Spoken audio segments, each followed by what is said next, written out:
Jangan lakukan kebiasaan ini sebelum terlambat. Jadi memang jahatnya sosial media, jahatnya konten itu karena bikin adiksinya tuh mudah sekali. Nggak pernah ada sepanjang sejarah gitu ya, entah substance, entah apapun lah itu, hal apapun itu yang bisa bikin adiksi separah sosial media tanpa jaring pengaman apapun. Kalau dulu misalnya ada pakai narkoba, bisa Iya. bikin kita high, Iya. gitu ya. Tapi kan jelas sekali ada rules-nya, ada batasannya, nggak semua orang bisa mengakses itu. Nggak semua orang bisa tiba-tiba dapat dopamin boost dari situ.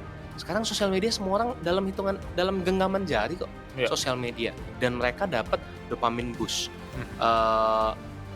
Ketika dopamin itu rilis gitu ya di otak kita, kita merasa senang, kita merasa bahagia, kayak abis dapat hadiah, kayak abis dipeluk sama pasangan gitu ya, kayak abis dipuji dan lain sebagainya, itu kita dapat dopamin lah di situ. Nah, jahatnya dari media sosial dan adiksi dopamin ini, ketika kita dapat high nih ya, misalnya dari skor 1 sampai 10 dapat 5 gitu ya.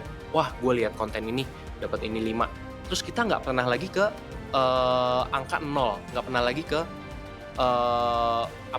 state yang netral lagi. Oke. Ketika kita terlalu sering mendapat dopamin kecil gitu ya dalam hidup kita adanya di angka minus. Kita nggak akan pernah tahu berikutnya kita dapat konten apa, konten yang bikin kita seneng, konten yang bikin kita sedih dan lain sebagainya, kita nggak akan pernah tahu.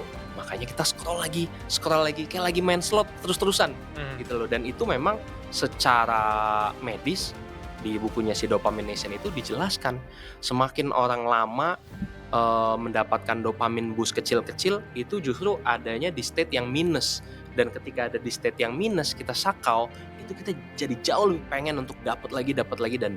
Ini adiksi yang luar biasa.